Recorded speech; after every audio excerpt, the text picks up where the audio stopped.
Room లో ఉన్నది సూర్యన కాదా అని నన్ను చెక్ చేసుకొనివ్వండి. సామాన్య, అందరూ పడుకొనున్నారు, అనవసరంగా గోల చేయకు. చెల్లి, ఏమేం చెల్లి? అబే ఏం లేదక్క. మరైతే ఆ పిల్ల చేపట్టుకుని బలవంతంగా లాక్కొస్తున్నావు. అదా అది ఊరికే సంతకెళ్తూ ముంత దాచినట్టు నా దగ్గర తాపరికం ఎందుకు చెల్లి? చెప్పు, ఈ పిల్ల ఏం గోల్ చేస్తుందేంటి? ఏం లేదని చెప్తున్నాను కదక్క. ఏం లేకపోవడం ఏంటి? సూర్య ఖచ్చితంగా ఆ సమంతతో తన గదిలోనే ఉన్నాడు. ఓస్, అదే నీ గోలా? సూర్య శామ్తో ఉండడం ఏంటి? శామ్తో ఉండి శామ్ని జాగ్రత్తగా చూసుకుంటుంది నా కొడుకు చంద్ర. నో ఆంటీ, అది అబద్ధం. ఉరికా, నా కొడుకుని శామ్ దగ్గర ఉండమని చెప్పి అందరినీ బయటికి వెళ్ళమని చెప్పి పంపించేశాను. అదంతా డ్రామా ఆంటీ. ఇదిగో పిల్ల, అందరికంటే నువ్వే పెద్ద తెలివైన దానిలాగా అన్నీ నీకే తెలిసినట్టు మాట్లాడుకు. నా కొడుకు నాటకాలు ఆడాల్సిన అవసరం వాడికేం లేదు. మీరిలా గుడ్డిగా నమ్మబట్టే సూర్య మీ కళ్ళ ముందే పెద్ద డ్రామా ప్లే చేస్తున్నాడు. చెల్లి, దీనికేమైనా పిచ్చా చేదస్తమా? నాకు పిచ్చేంటి? అలాగే అంటారమ్మా. సూర్య తన గదిలో ఉండడం నువ్వు చూసావు కదా. ఫేస్ చూడలేదు కదా ఆంటీ. ఇదిగో సామాన్య, నాకు కోపం తెప్పించుకు. ముందు నీ గదిలోకి వెళ్ళి పడుకో. అయ్యో ఆంటీ, ఈ రాత్రంతా సమంత పక్కన ఉండమని డాక్టర్ స్పెసిఫిక్ గా చెప్పారు. అది నేను విన్నాను. అందుకే కదా చంద్ర ఉన్నాడు. అందుకే లెట్ మీ చెక్. సూర్య అక్కడ లేడు అని ఎన్నిసార్లు చెప్పాలి నీకు? అయ్యో చెల్లి, గట్టిగా అరవకు, అత్తకి వినిపిస్తుంది. మరి ఏం చేయమంటావక్క? సూర్య తన గదిలోనే ఉన్నాడని చెప్తే విందేంటి? రోట్లో తలదూర్చి రోకల పోటుకి భయపడ్డట్టు కావాలని ఏరి తెచ్చుకున్నావు కదా, తప్పదులే, అనుభవించాల్సిందే. అలాగే ఉంది. ఓకే, సమంత రూమ్ లో చంద్ర లేడని సూర్య ఉన్నాడని నిరూపిస్తే ఏం చేస్తారు? నార్మై, శాము నిద్రపోతూ ఉంటుంది. ఇప్పుడు వెళ్ళి తన నిద్ర చెడగొడితే చంద్రకి కోపం వస్తుంది. వాడికి కాని కోపం వచ్చిందా? ఆంటీ, ఊరికే మాట్లాడకండి. చిన్న లాజిక్ పాయింట్ ఆలోచించరేంటి? సూర్య ఉండగా సమంత గదిలో ఉండడానికి సూర్య అలౌ చేస్తాడా? సరే, శామ్తో సూర్య కాకుండా చంద్ర ఉంటే అక్కడే నీ పొళ్ళు రాలగొడతాను. ఓకే, కమాన్. నోర్మై, ముందు నీ గదిలోకి వెళ్ళు.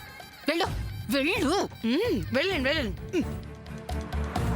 రా, వెళ్ళు. ఆంటీ, ముందు వెళ్ళి పడుకో. అది కాదు ఆంటీ, సూర్య వెళ్ళు. అబ్బా, అయ్యో అయ్యో అయ్యో అయ్యో అయ్యో అయ్యో, ఇంత అనుమాన పిశాచుతో ఎలా వెగుతావో ఏమో చెల్లి. అక్క, నువ్వు వెళ్ళి పడుకో. మరి నువ్వు? నేను ఇక్కడే ఉంటాను. కోరుకున్న కోడలొస్తే కొప్పులో చెప్పు పెట్టిందని సరిపోయిందమ్మా. ఏం పిల్ల ఏంటో, ముందు ముందు ఎలా ఎగుద్దో ఏంటో.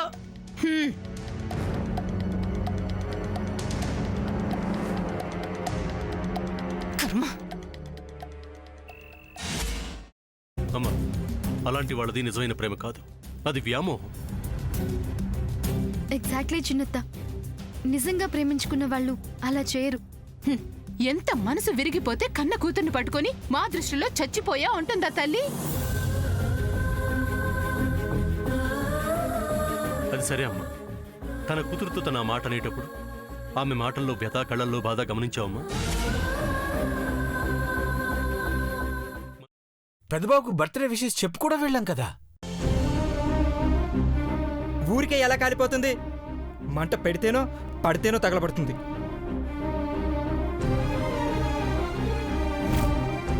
కరెక్ట్ చిన్నబాబు, నీకొచ్చినట్టే నాకు డౌట్ వచ్చింది. పార్వతే షర్టును తగలబెట్టిందనుకుంటా.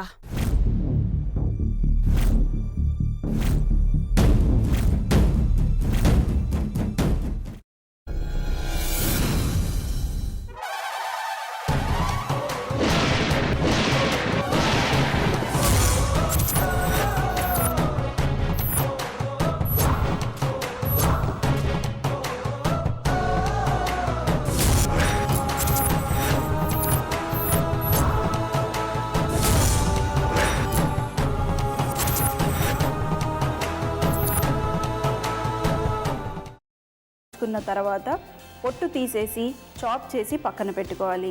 ఒక ప్యాన్లో కొద్దిగా నూనె వేడి చేసి అందులో ఆవాలు, మినప్పప్పు, శనగపప్పు, కరివేపాకు, సన్నగా తరిగి పెట్టుకున్న ఉల్లిపాయలు వేసుకుని 1 నిమిషం పాటు వేయించుకోవాలి. ఆ తర్వాత కాల్చి కట్ చేసి పెట్టుకున్న వంకాయని కూడా అందులో వేసుకుని బాగా మిక్స్ చేసి బౌల్లోకి ట్రాన్స్ఫర్ చేసుకుని అందులో తగినంత చిక్కటి పెరుగు లేదా పల్చటి పెరుగు వేసుకుని మిక్స్ చేసి అన్నంతో కానివ్వండి, చపాతీతో కానివ్వండి సర్వ్ చేసినా చాలా బాగుంటుంది.